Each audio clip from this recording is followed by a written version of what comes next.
Hi, everyone, and welcome. Glad to have you all here. My name is Martyna Borys-Liszka. I'm a chair of PRCA FS Fintech and Financial Services Group. So yeah, when I was asked about kind of chairing this group, initially this meant to be just a pure play financial services focused group, but then we kind of all agreed that in today's age, we can really talk about finance without talking about financial technology and fintech within it. But I guess, you know, from the very first day, our vision for this group was to encourage discussions around the disruptive forces that are shaping the future of financial service industry. And then now that, of course, includes cryptocurrencies and decentralized finance, or in simple kind of terms, financial applications that are built on blockchain. And, you know, I guess judging on the number of signups for the event, this is a very needed conversation to be had. And honestly, I don't think there is a better group that can tackle this debate than this one. Because yeah, we all kind of fintech financial services marketers here. And that's cryptocurrencies kind of feel like are this disturbing force. So yeah, without kind of further ado, I would like to hand over to my amazing speakers, starting with Alex and Jennifer here at CARMA. They will be walking us through cryptocurrency media report, which was actually prepared exclusively for this event, for this group. And then we have Chris Williams, head editor of Crypto Briefing, who will be kicking off the discussion about some of the key communications challenges and trends with our panel of experts. So yeah, I hope you guys enjoy it. There is a chat and Q&A box. You can pose your questions. We will try to do our best to leave a little bit time for the Q&A at the end of the discussion. So yeah, Alex, Jennifer, over to you. Yes, thank you for the introduction, Martina. So yes, hi everyone. My name is Alex Eftimu, and I'm the Director of Client Success for CARMA. CARMA is the longest established media intelligence provider globally, and also the exclusive and global partner to the PRCA as an insights partner. So we're all about kind of media monitoring, media analysis, and kind of making sense out of, you know, what's out there in the media. So we've commissioned a report specifically for this panel discussion, which essentially is looking at the second quarter of this year.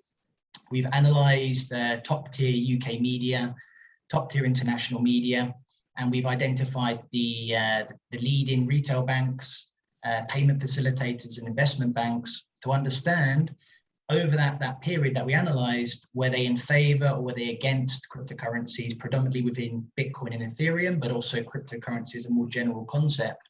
But also importantly, the kind of themes being discussed in relation to those entities, such as, you know, legal and security implications, the use cases of cryptocurrencies, and of course, the sustainability and ethical side of things as well.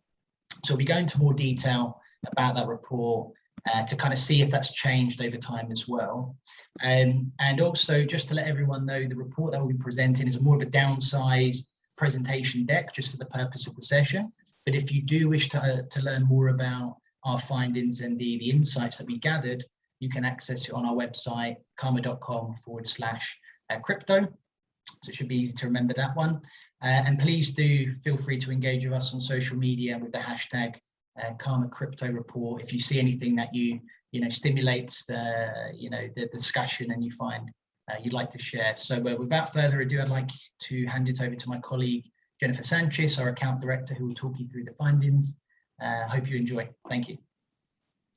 All right, thank you so much, Alex. Can I get a nod from everyone just to know if everybody can see my screen and can hear me okay? Yeah, I can see people nodding. Okay, brilliant. So as Alex just said, so for the purpose of this report, we reviewed coverage from April to June, looking at cryptocurrency, Bitcoin, Ethereum. And so we looked at international coverage from a select media list of mainstream outlets.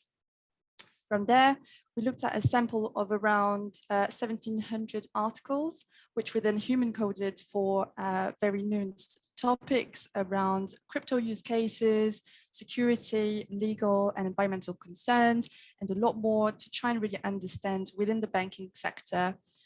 So who is vocal about this topic, who took a public stand on crypto, who is not quite as vocal about it, and what the main themes are.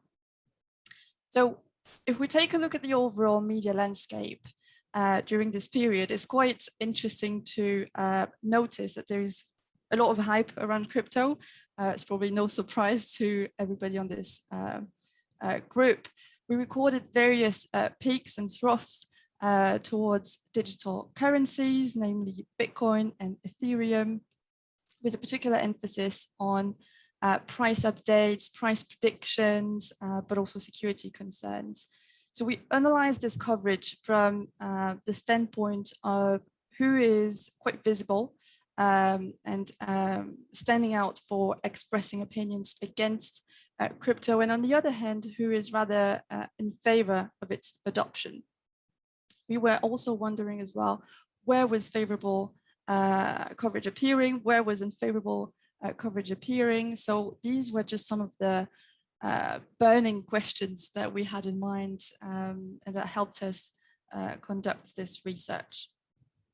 So what we started seeing were some really interesting trends. So in terms of positive positioning for crypto, we looked at things like Bitcoin's record high value back in April. I'm sure you all remember in April, Bitcoin hit $63,000, a huge milestone. We also looked at Visa and PayPal discussing cryptocurrency payment options and other fintech players promoting the adoption of crypto. By contrast, we also looked at stories that were rather against crypto, and it's worth noting that these stories were actually not as prominent in the media. So we recorded a bit of a peak of activity around the beginning of April with the co-founder of PayPal saying that perhaps Bitcoin could be used as a financial weapon by China to destabilize the US economy. We recorded some interesting coverage as well towards the end of May, beginning of June, with HSBC, Starling, Barclays, really big influential banks, all rejecting the use of Bitcoin. So once we started digging into these insights a little bit deeper, then we started seeing that the data was telling us something a little bit different.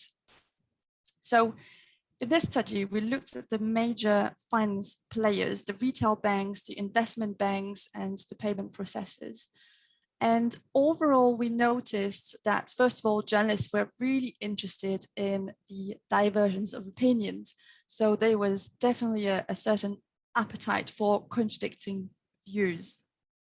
Also, our research suggested that retail banks were rather critical towards cryptocurrencies, particularly with HSBC, Barclays, and Starling, all preventing customers from trading and using crypto. And on the other hand, however, investment banks were a little bit more nuanced, with Goldman Sachs and Morgan Stanley, for example, expressing some interest in offering digital currency options within their asset funds.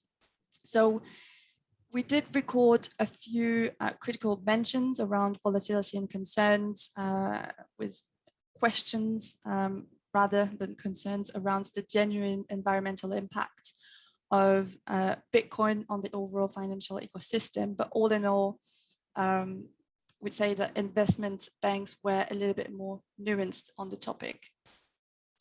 And then in terms of themes, it's probably no surprise to you all. So crypto is still at its very beginning. Mass adoption hasn't really happened yet. So when we looked at the overall themes, it was no surprise that most of the coverage was discussing crypto's different possible use cases. So are we going to be able to use crypto as a payment method? Will I be able to pay for my coffee down the road with my Bitcoin? Blockchain is undoubtedly gaining more prominent. So are we going to be able to use that technology beyond money, digital money, for smart contracts, peer-to-peer digital cash systems, for example? So these were some of the questions, again, that surfaced in the media. Then crypto's legal and security aspects were greatly debated and greatly discussed. We saw a lot of reports about the security of the current financial system. The Feds issued a financial security, warning of financial security threats. So with the rise of stable coins, is this something that we should be concerned about? We've seen reports of the safety of using crypto. Okay, so we've seen reports of scams, we've seen reports of illicit activities, corruption. Is it safe to use the blockchain technology? Binance has been banned by regulators recently. Lots of noise, lots of media noise around that. People lost their Bitcoin. Some Bitcoins got stolen. So we've heard a lot about security concerns. So security was definitely relatively high in the media. Now, what are the overall numbers telling us if we look at the bigger picture? Retail banks had the lowest volume, the lowest share of voice on the topic of crypto, and where they were visible in the media, they were reported as being actually strongly against the use of crypto because they expressed concerns around security. By contrast, investment banks and payment processors commanded the most attention and were reported as being more in favor of the use of crypto. And another interesting insight from our data is that payment processors and fintech players were the most proactive in actually communicating their position on the topic. And they were by far the most interested and concerned about how their clients, how their customers could buy crypto, hold it, and use it and store it safely. So to dive a little bit deeper in the data, we looked at these three different categories of players. So the retail banks, investment banks, and the payment processors. So we started with the retail banks here. So we looked at the overall trends, and as you can see, there's a lot of orange. So reporting was rather against crypto, as we've said. So there were indeed a few positive stories here and there about the mass adoption, i.e. whether you like it or not, people are embracing the Bitcoin revolution, then this is happening. But most of the stories really were negative towards crypto. We recorded some peaks with NatWest refusing customers who were trading crypto, again, HSBC, Starling, Barclays, all blocking crypto trading platforms and expressing serious security and crime concerns.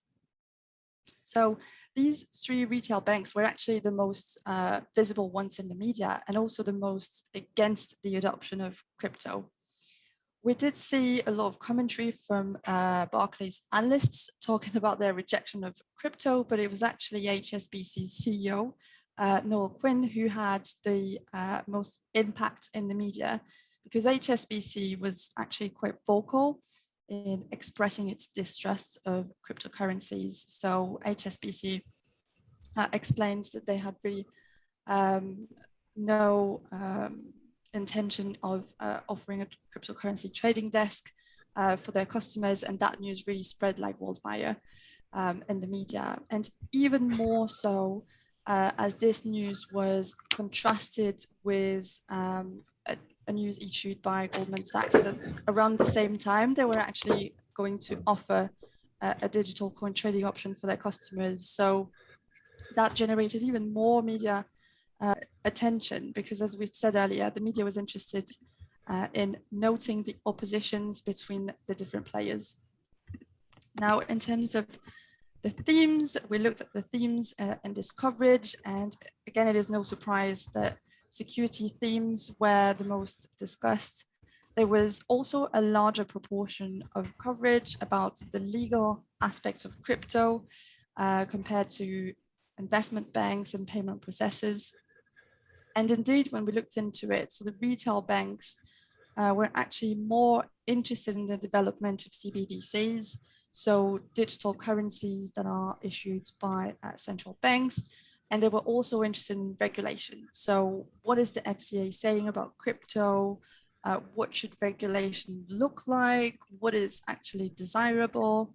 So retail banks were actually quite interested in all these questions. Now, moving on to investment banking.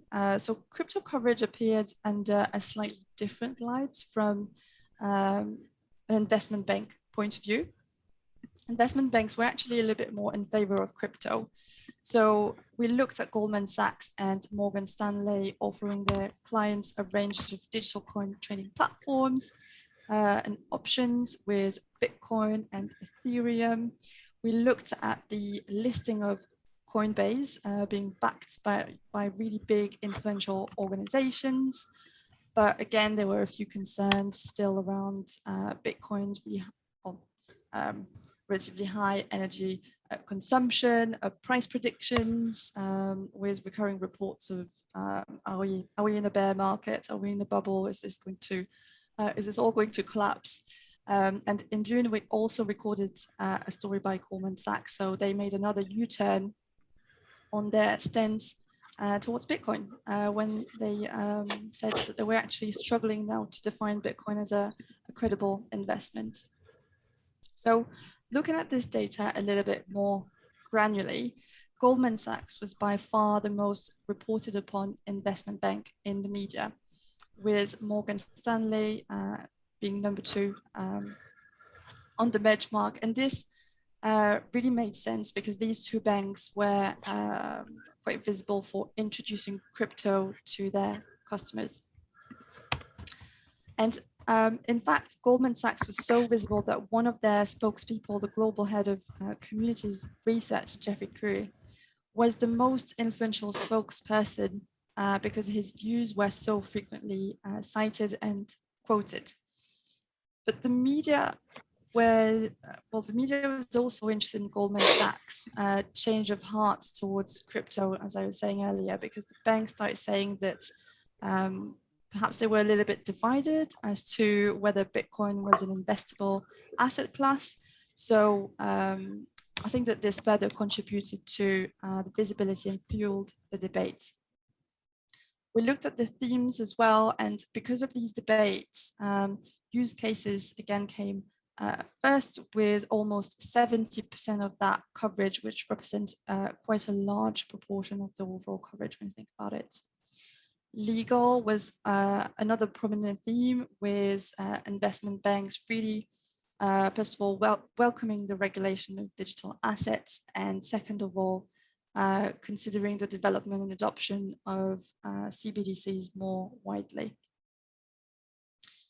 Now, last but not least, we looked at payment processors and fintech players. So the coverage that popped up in regards to crypto there was rather favorable compared to the retail banks and the investment banks.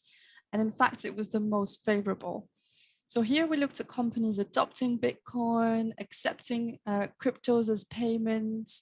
Another spike of coverage was recorded when MasterCard and Gemini partnered to launch crypto rewards through credit card purchases. We looked at PayPal allowing Bitcoin transfers to third-party crypto wallets. We looked at Visa and PayPal investing in blockchain capital fund. So all in all, from a broader perspective, coverage was here hugely in favor of crypto, with various reports of significant milestones being hit, new initiatives that are facilitating the use, the adoption, and the democratization of crypto. That being said, we did record a bit of an unfavorable peak of coverage around April time. So when PayPal made this comment about China and Bitcoin being potentially a financial weapon, but as you can see, it was very much of an isolated instance. So we keep talking about PayPal. PayPal was significantly engaged with the media and reported upon the most. This is one of our key findings. PayPal also greatly contributed to the discussions around use cases.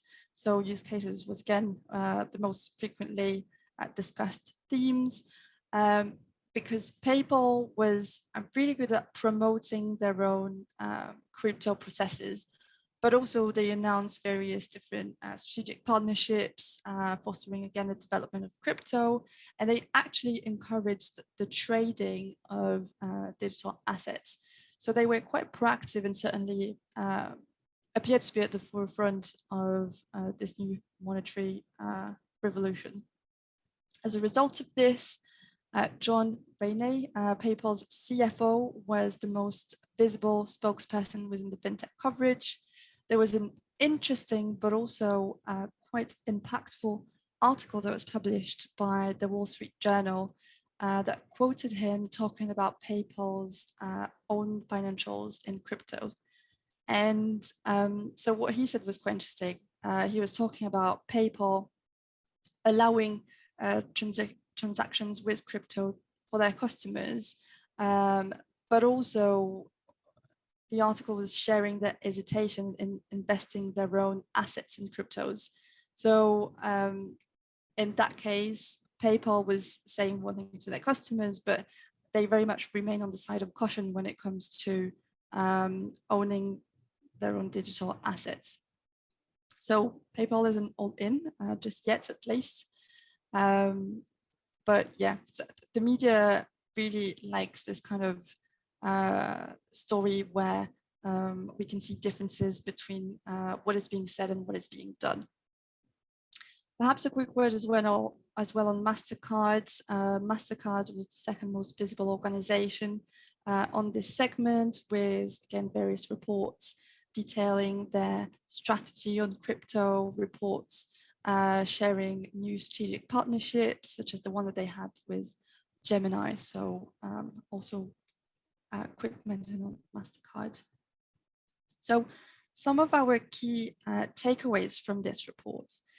First of all, it illustrates some of the similarities and oppositions between the different sectors and organizations in terms of what is being of concern, what is being of interest, and also the fact that there are some really complex and technical topics and decisions even that normally wouldn't gain a lot of traction, but that have actually become really important and have come to the forefront of the media.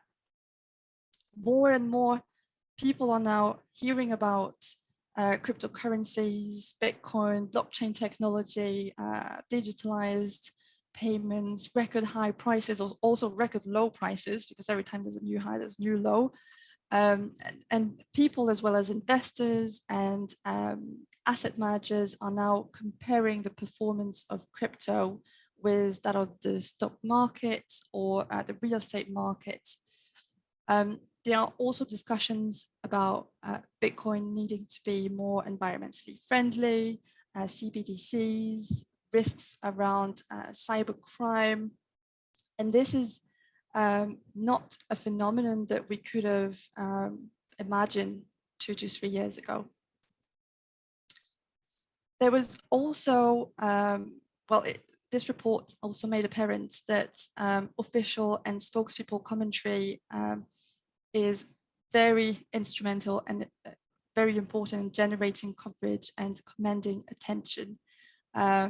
It's become extremely crucial that we listen to what these organizations have to say regarding their crypto policy, but also it's becoming even more important that we follow what these organizations are doing as well, and not only saying, because we know doing isn't always the same as saying. There are concerns and fears that need to be addressed, particularly around security, legal, and environmental matters. And finally, there is mixed messaging and representation when it comes to the topic of crypto.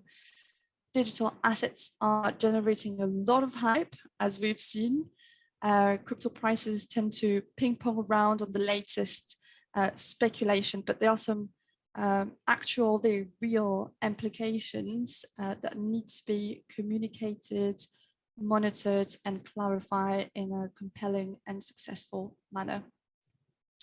So that's it for me. Thank you all very much. Wow, thank you, Jennifer. That was amazing. Lots of interesting findings here, and you know, I just wanted to kind of highlight that this was just one quarter that kind of CARMA looked at.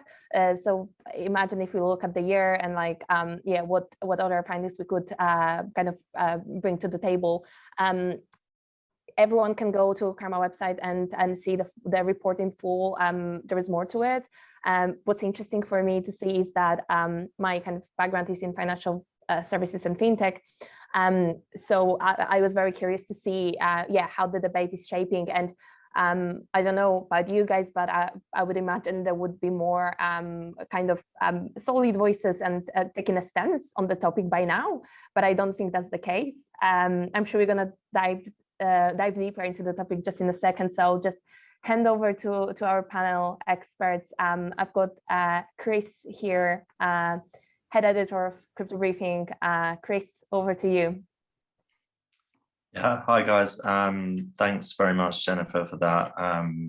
Yeah, a lot of sort of what you said aligns closely with the sort of stuff we've yeah, covered and seen over the last several months.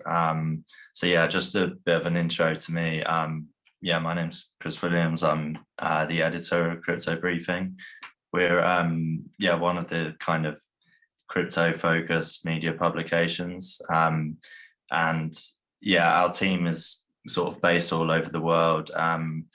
We're all what we would describe as like crypto natives. So we actively sort of use blockchains, you know, farm yield, collect NFTs, and invest in digital assets. And yeah, we believe that that's kind of important to be able to sort of talk about this technology as it emerges.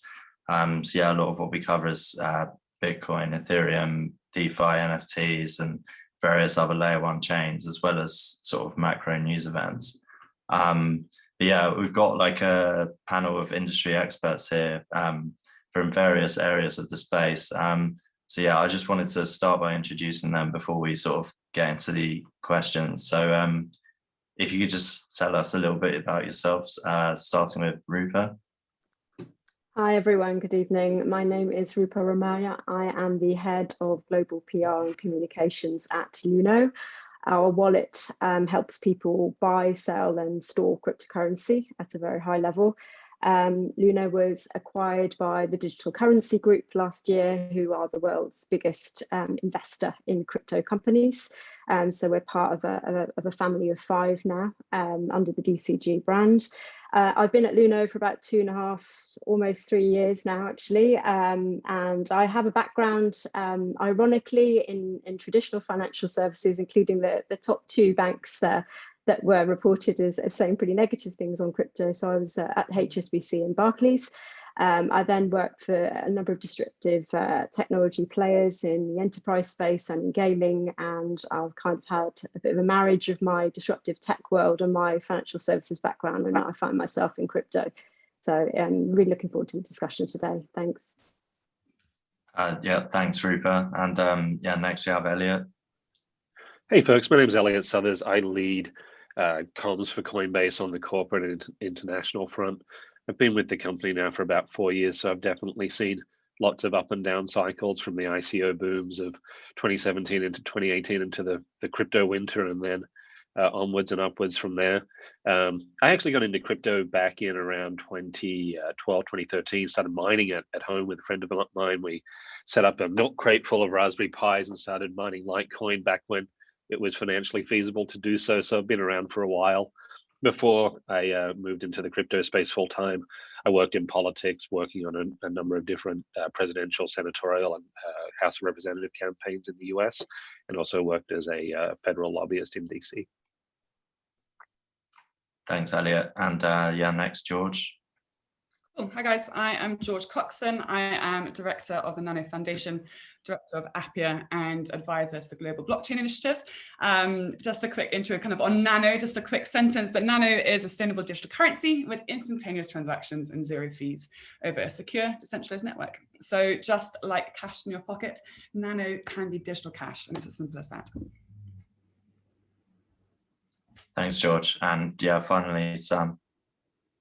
Hi there, I'm Samantha Yap, the founder and CEO of Yap Global. We're a PR agency specializing in blockchain and cryptocurrency and DeFi projects. I'd say we're on the crypto native side, similar to kind of crypto briefing. We work very closely with Chris. I started Yap Global 4 years ago. This is off the back of the ICO craze, so I've definitely been around during the bear market, during DeFi summer, and just what's been happening this whole year. I used to be a journalist before I founded Yap Global, so I really combined my passion for storytelling with my passion for crypto. I'm also very privileged to have Martina on our team, so that's a little bit about us. Cool. Thanks, guys, for the intros. So yeah, I thought a good place to start would be obviously sort of talking about how the space has sort of exploded this year. So if we look at sort of the last 12 months, Bitcoin is up 4.6x, and this time last year, Ethereum's up about 10x. A lot of assets are up even 100x. And we've seen sort of, as a result of this price like appreciation, growing interest from institutional and retail investors. And there's been sort of more press coverage than ever before. We also know, as these kind of reports shown, players like Goldman Sachs and JP Morgan are sort of moving to embrace this, where we have like more traditional firms, and then the high street banks as well have been sort of slower to act in a way. If we picture 5 to 10 years from now, what do we think happens to the firms that aren't already building a strategy beneath the surface, and do they stand to sort of completely lose relevance? George, do you have any thoughts on that? Yeah, I do actually, and great question. I mean, I think there is an important distinction that needs to be made between kind of the price of an asset rising and falling and a technology success, and therefore kind of the understanding of how a new technology can be embraced.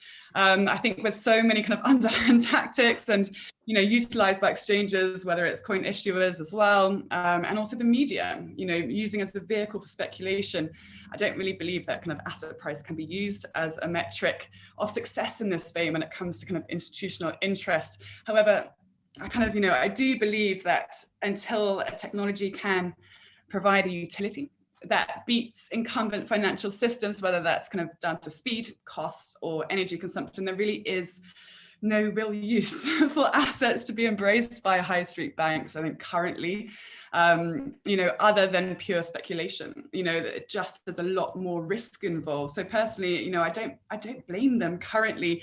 I think it's quite obvious that we are purely in the infancy of cryptocurrency and of digital money kind of development. But as you ask, Chris, looking kind of to the future, to 5 to 10 years, I might have a bit of a strange opinion on this, actually, is that I think that institutions that are kind of overlooking utility and focusing on market speculation, as we're seeing so kind of prevalently within the media and market today, and also, those who jump on the hype train of modernity, which I think guises how easy it is to move the market for one's benefit.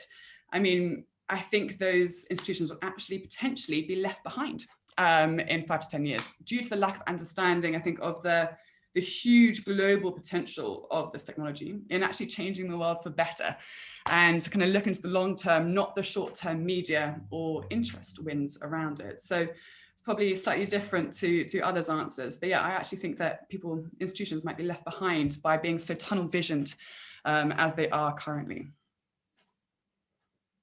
Okay, yeah, thanks for the hot take there. It's definitely sort of, might be a controversial one. But yeah, what did you sort of think of that, Elliot? So I agree with some of that, but not all of it, obviously, or potentially not obviously. I actually think that the two phases that you're talking about there, the speculation and the utility phase, they kind of go hand in hand. So in my opinion, the sort of the adoption and the interest that we're seeing from institutions and the retail side is actually a really good thing for the space, in that it's introducing a lot more people to the idea of crypto. And once they get introduced to that, then I think that as projects start coming to maturity, coming to fruition, it sort of logically makes sense that they're going to have their BTC or their ETH as sort of a gateway drug, for lack of a better term. But then they'll start exploring the ecosystem more. And that's when we start seeing like real uptake and adoption with some of the smaller projects that are doing more interesting things and actually have like a really solid utility use case. Though I do agree with you that price speculation shouldn't really be a metric on which we look at the success of the market. I do think that the adoption uptick on a number of these blockchains will be driven by people buying those tokens through some of the banks that we're talking about now. And I think the other thing that's important to point out here is what's actually allowing these banks to start offering it to their customers. One, you've got customers that are pulling for it. They want it. Like in the US here, we have SoFi and a number of fintechs or neobanks, as you call them in the UK, starting to offer crypto to their customers because they're hearing from their customers every day that that's what they want. And so what we're seeing from that is they're able to do that for two very mundane reasons. One, there's now an infrastructure layer that's been built with things like custodians that didn't exist 3 or 4 years ago, that are now up to a regulatory legitimacy level where a bank can realistically take crypto onto their balance sheets, hold it on behalf of their customers, because that custody layer exists. So you have a qualified custodian underneath it. And then there's also the more mundane part of it, which is accounting practices, right? So back 4 or 5 years ago, companies and people, they didn't really know how to handle crypto from an accounting purpose on a business level or even a taxation purpose on a retail level. So those two issues are being solved fairly rapidly right now, which I think is a really good thing for the space. And I do think that we'll see more retail adoption in the speculative part of it, moving and evolving into the utility phase, which I think is good for everybody. Yeah, sure. Yeah, similar thoughts on kind of price appreciation and utility. So it's like, yeah, we see the price of something like Ethereum sort of rising from $700 at the start of the year to over $4,000, but yeah, at the same time there's like over 1 million transactions on the network a day, and it's kind of like rapid adoption, suggesting that that's kind of become a viable use case for the network. But yeah, I think one of these struggles perhaps that a lot of TradFi firms might face as well is how they sort of engage with like the crypto world, which a lot of crypto users today are more like digital natives, right? So they're younger people, whereas like TradFi firms perhaps used to dealing with like an older audience, and we see people like Warren Buffett who are quite like outspoken in their disdain for the space. So I wonder how things will play out in the next few years, when kind of like there's millennials that are like the main sort of people left, if that makes sense. What do you guys make of that? Rupert, do you have any thoughts on like how TradFi is going to sort of engage with the crypto generation without alienating anyone else? Yeah, I think it's obviously a challenging one, but I do think it also this perception that there is a generation gap, and it's pure millennials that are interested in crypto. I mean, I think a lot of that comes from the kind of hype factor that we're seeing across the media. If you look across different geographies, for example, one of our biggest markets is Sub-Saharan Africa, you actually see a wider spread in terms of the actual people that are using crypto in some of those different geographies. So I think that is a question mark there, is kind of the different markets and the way that they use crypto will rapidly impact who's using it in those markets and more broadly. And I think, you know, the whole point of for me personally, of getting into this space is one of accessibility. And so you can flip that on its head in one respect and say that whilst we're trying to make a more accessible financial system for all, and that includes, you know, younger, that should also include older, more traditional, or people that have trusted the traditional infrastructure for some time because it's evolved over that time. So I think there's a question mark there as to kind of what we do. But I think, you know, it comes down to some basic frameworks being in place for people to be engaged with the space, and that will come down to trust, which will be built over time. There are many nascent technologies that have come out that weren't trusted when they were first introduced. It will come down to collaboration with regulators in different areas, which is a process that we're going through now, and we can see. And it will come down to sort of clarity and education on the space, and education is just a huge one. In fact, you know, in Luno, we have a whole team that's resourced around education. We are pouring masses of resource into that to try and, I guess, bring some understanding to different segments and different sort of different geographies, different segments, and different ages within that as well. So, you know, that's something that we're really keen to do. Great, thanks. Thanks for that, Rupert. Yeah, Samantha, you're obviously like quite engaged with like a lot of people in the space, very active on sort of crypto Twitter, as it's known. What are your sort of thoughts on how firms can adapt? Yeah, if they need to. Yeah, thank you. I just want to touch on, you know, even on your last point, what will happen if, you know, the traditional financial players just don't keep up? Yeah, they will become irrelevant. It's like any innovation, like any technological, you know, development. If you don't keep up, you will become like irrelevant. So that's, you know, one thing I would say. I would say that there is definitely like a divide, not in age. Maybe there is this generational thing. Of course, there's a lot of Gen Zs coming out who are very savvy and very savvy with the Web3 world, which is what a lot of the blockchain space is built on. I mean, it's the Web3 space. But I think it's, you know, definitely there are like traditional financial players that are intimidated, but then there is a move of traditional financial, you know, leaders in the space that are moving to DeFi. I mean, we like to say, and Martina pointed out in chat, TradFi to DeFi movement is like real, and it's happening because a lot of the people in banks at the moment, especially even in the report, you know, by CARMA, investment banks are seeing the value of decentralized finance as a, you know, as an alternative solution to what they're trying to do. And just to give you know, listeners a bit of perspective, you know, decentralized finance, you may have heard the term, but it's going to become more well known. But there is going to be this war against traditional finance and decentralized finance.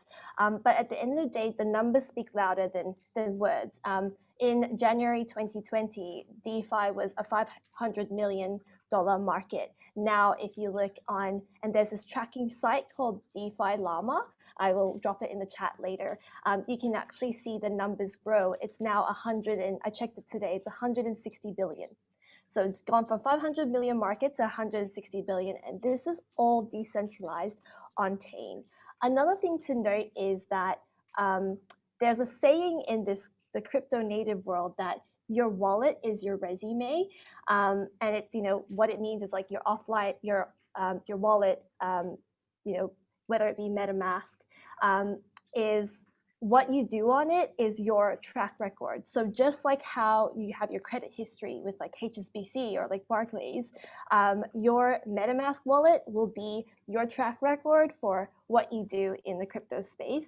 And that is very, very relevant for especially institutional investment and moves into the space, because what everyone's talking about now as well is on-chain credit history. So I'm getting a little bit deep into this crypto native world, but there is this like divide, but it is, I mean, I'm going to say it is inevitable that if institutional players and traditional financial players want to capitalize on this growth, they have to start playing around with it and yeah, even experimenting with it and seeing if it's of value, rather than I saw some of the quotes from the retail banks ignoring it completely.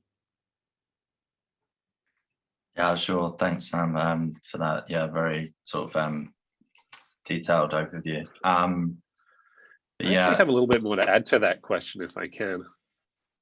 Yeah, sure. Go ahead, Elliot. So when I first started at Coinbase and when we were first building out our comms and marketing plan, I think we all went into that process with the hypothesis that we were speaking to ourselves, that we were speaking to millennials or folks that are around our age, and we did pretty intensive market research over the course of 2018 and 2019. What we found was that yes, there's a very vocal part of the community which is within our age group. But we were actually seeing folks in Middle America as being some of our largest holders, right? People that are allocating a certain portion of their portfolio, be it 5 or 10%. Maybe they've got a $2 or $3 million net worth. So they're holding quite a lot of crypto, which I see as a good sign because they start with BTC, they start with Ethereum, they start with Litecoin, and then they start diversifying. And again, to my point before, that's when you see them starting to like really get into the crypto space on a more sort of tangible and on a deeper level. So I think there's a little bit of I'd say a misnomer that crypto is strictly for millennials. It's definitely a lot more widespread in the US, and I suspect probably very similar in the UK. Sure. Similarly, with the kind of what Sam mentioned, the kind of war between potentially sort of TradFi and DeFi playing out. There's kind of like a similar thing happening on like what you could say is a nation state level, right? So we saw this year that China took very like active steps towards kind of potentially getting rid of Bitcoin by like ousting mining in the 3 main regions. And they're obviously being quite, they've pushed a CBDC. They were the first country to sort of launch a CBDC in earnest. And then at the same time, this year, we saw El Salvador introduce a bill to make Bitcoin legal tender, and it actually became the currency just this week. So in some senses, it's like countries now are taking a like polarized approach towards adopting crypto. And yeah, it's going to be interesting to see how that kind of plays out over the years ahead, and whether there's going to be some like sort of race to adopt and others take like a different extreme. Rupa, what's your take on how this will pan out? And do you think like is this like a fork in the road where like countries have a decision to either embrace CBDCs or go the other way and double down on Bitcoin? I think, let's be clear, CBDCs and Bitcoin are two, for me, fundamentally different things, and perhaps they can work in a complementary way in the future. But for me, the biggest positive move I see for CBDCs being introduced is that, regulators are opening their eyes to somehow putting in place a framework that may be able to regulate digital assets more broadly.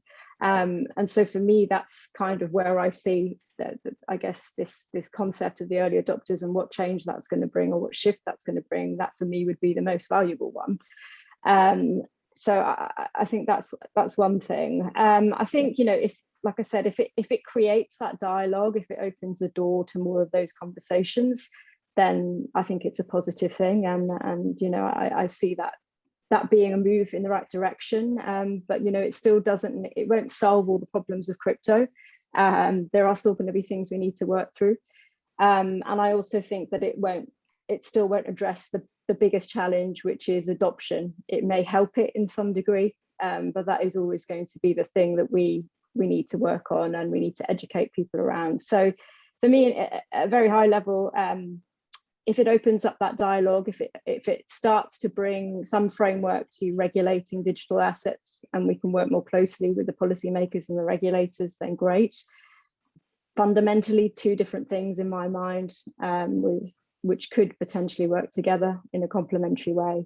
but they still won't solve some of the challenges that we see in this space. Sure, yeah. Yeah, it's kind of been interesting to follow this as well. Like, yeah, just the growing number of countries kind of looking into CBDCs at the moment. They're kind of, from what I've seen at least, most of them, at least in the Western world, have been more hands-off with crypto so far. And yeah, it's going to be, I'm not sure, especially how they're going to approach DeFi, as we've kind of been talking about today. We saw this week the SEC really went after like DeFi with like what they said to Coinbase with like the lending products that they kind of reported on. And yeah, I mean, Elliot might have a comment on that, but yeah, I'm not going to this is what I mean. I think we've said everything we're going to say on that.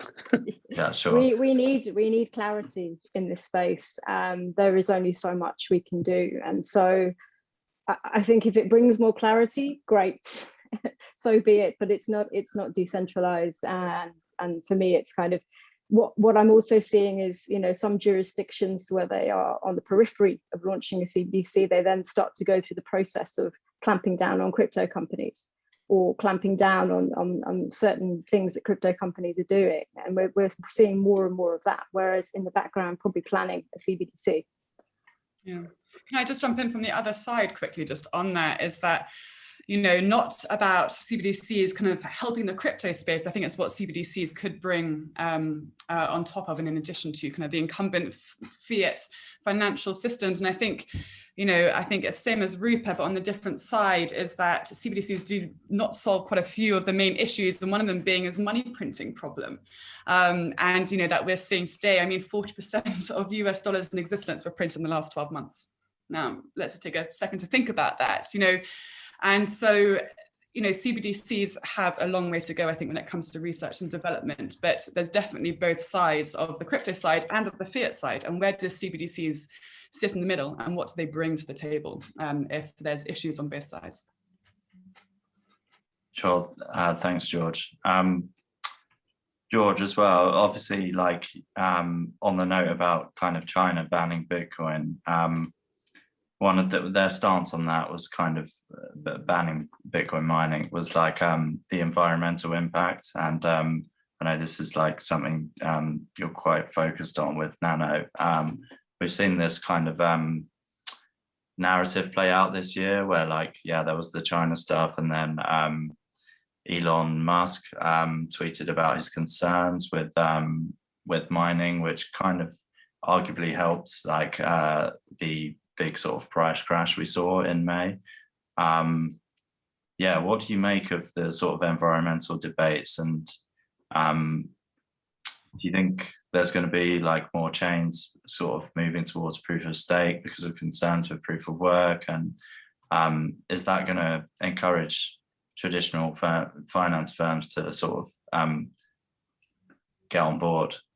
Sure. I mean, I think the argument actually around energy consumption is not about who is right and wrong. It is fundamentally just about progress and innovation. And if a better solution comes along, use it. And that has always kind of been the case with, you know, technological progression through the ages. And I think if people took off their rose-tinted glasses when it came to personal investments, the facts show that Bitcoin's energy consumption is completely unsustainable, and it's as simple as that. You know, one Bitcoin transaction, I think, got released today, is the energy consumed is on an average, and this is one Bitcoin transaction, is 1,726 kilowatts per hour. Now, I think, you know, the arguments around the energy consumed for the Bitcoin network are often around, but it uses renewable energy, or it's fine because the energy being used has already been created. However, this is just a positive feedback loop of kind of misguidance, I think, in front of our eyes. And I think the defense statements themselves may not be factually incorrect. However, that doesn't matter. I think the point here is if there is a technology that has burst into the scene, whether cryptocurrency or not, that is not looking towards a sustainable future of the world, then innovation needs to happen to make that work. And obviously that's kind of the move to proof of stake that we're seeing now. I think, you know, it's important to say that Nano has proven that mining is completely unnecessary, and that's full stop. Nano has an energy footprint of one transaction being 0.00012 kilowatts per hour, and a whole network can run off a single wind turbine, which, by the way, produces on average 3 megawatts per hour. So to put this into perspective, that's 15.5 million nano transactions using the same energy as one single Bitcoin transaction. So I think if we look at it in this way, if we were to, if Bitcoin were just a run-of-the-mill company and no one in this room or the further afield, owned it as they do today, would we be defending its energy consumption against green alternatives that are already available to us?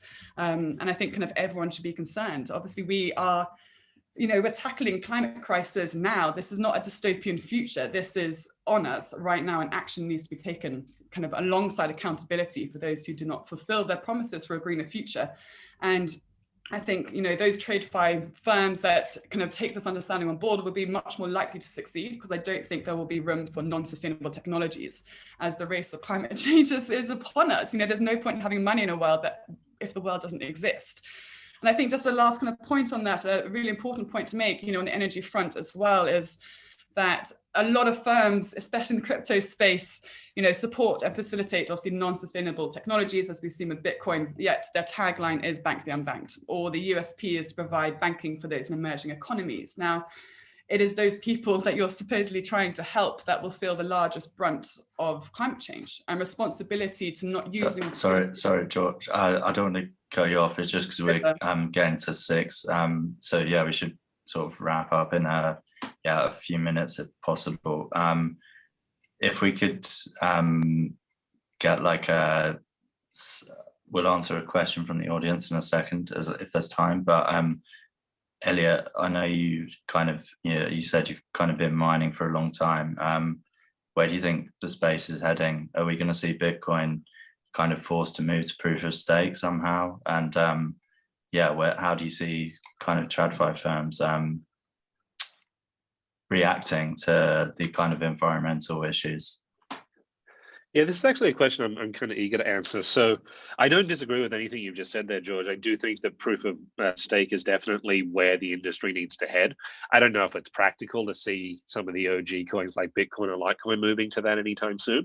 But something I just wanted to sort of address here is that this narrative around Bitcoin and energy consumption is one of the most damaging that we're seeing to the space right now. And it's based on a lot of research or evidence that is sort of, I would say, problematic at best. When you think about Bitcoin mining at scale, to make it financially feasible, you have to do it in an area that's either where it's using excess capacity on an energy grid, or they're using renewable energies to do that, to mine it. So if you think about China, in Sichuan province, where about 50% of Bitcoin is mined right now, about 75% of that is using excess capacity off their grid from their hydroelectric plants. And then in other areas of China, they're using excess capacity from gas and different forms of energy production that would either be wasted or burnt off, which is actually worse for the environment. So I'm not going to sit here and say that Bitcoin's great for the environment and that we shouldn't do anything about it, and then we should all mine it every day and the rest of it. But I do think that the narrative around crypto being bad for the environment because of those reasons, it's a bad narrative, and it's a false narrative for the space. And if we really want to work together as an industry to try and legitimize crypto in the eyes of a lot of people in the mainstream, I think we need to sort of coalesce around the idea that there are ways to make crypto more energy efficient, but the narratives that are out there right now are just not true. The thing is that already exists, that technology exists for a greener cryptocurrency, yet we're trying to fix an issue of something that already exists. So, I mean, that's where I'm getting confused. I think we're lacking, I'm not confused, sorry. I think that's where people are getting confused with the progression. Innovation technology has to always progress. And if there is a greener alternative, then let's use it. I completely agree with that. Sam, you got your hand up. Did you want to? I know that we're like running out of time, and I just want to touch on Elliot's point about the narrative about Bitcoin, and I might switch the topic just as we're wrapping up. But really, well, not switch the topic. It's still going to be about Bitcoin, and I hear you, George, about like a greener alternative. However, Bitcoin has that like traction, and over this last year, we've seen like listed companies like obviously Square, MicroStrategy put some of their treasuries in Bitcoin, and we're starting to see a little bit more of that. Also, just us running a PR agency, we're actually getting approached by more listed companies that are investing in digital assets. So in terms of this narrative that we have to be aware of, as Elliot points out, there is obviously a move of like just, and also you saw in the report, like banks are looking into Bitcoin and Ethereum. I saw last week Standard Chartered put a report out on Ethereum and, that and people investing in it. So I just think bringing it back to PR, comms, media, and the narrative of Bitcoin, like there is obviously going to be a move of like banks, listed companies, institutions putting money in Bitcoin. And I think we just gotta, we have to kind of obviously take both sides of the energy debate, but it's inevitably gonna get adopted, and that's a reality we need to like deal with, I think. Yeah, thanks, Sam. Yeah, just because we're slightly running over, we should sort of wrap up, but just to kind of round things off. As I just kind of alluded to at the start, we've obviously seen rampant speculation and a lot of growing interest in the market and the assets themselves this year. But we also know that kind of institutions and even nations now are sort of taking an interest in the space, and there's kind of on TradFi firms now to kind of respond to that and perhaps like adjust, and while there's still like a generational divide as well, that's like something that I guess they're going to have to sort of respond to over the coming years. And similarly with sort of traditional finance and decentralized finance, we can see the kind of growth of DeFi this year, and we've seen like as sort of Sam mentioned, the total value locked is like exploded exponentially to sort of billions of dollars. And there's potentially a war between like these kind of incumbent firms as well as the likes of the SEC. Chairman Gary Gensler has been quite outspoken against DeFi this year, and that's as some have described crypto's kind of final boss potentially. And the environmental narrative is also a challenge for the space, and we'll see what happens. I do tend to think that Bitcoin will be here to stay, as will Ethereum. But there are plenty of other assets and blockchains as well. Might be that the industry moves towards proof of stake, and we'll see how kind of firms embrace it, and what happens with that. I think the concerns are valid, but I also think there's a lot of kind of community and like capital power behind the industry that could mean that things sort of evolve and adapt. So looking forward to seeing it play out. But thanks everyone for tuning in, and if you have any questions as well, kind of do our best to answer them in the chat. Can stay on for a little bit as well.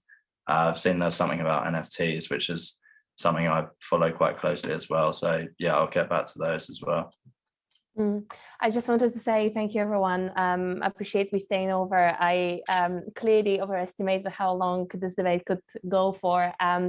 Look, this is the first, our first event as a group, as a financial services and fintech group. I would love to hear your feedback, and then I'm going to post a link to the group page. There is my email address, there's my LinkedIn. Please do get in touch and let me know if it would be useful to have another of those conversations, maybe just doing a panel, maybe just taking Q&A. I don't know. I found it super interesting, and I hope you guys did too. So thanks everyone for staying over time. I guess we have to wrap up and let everyone go and enjoy the rest of their evenings. Thank you very much to my speakers as well. Thank you. Thanks, everyone. Yes. Thanks. Thank you.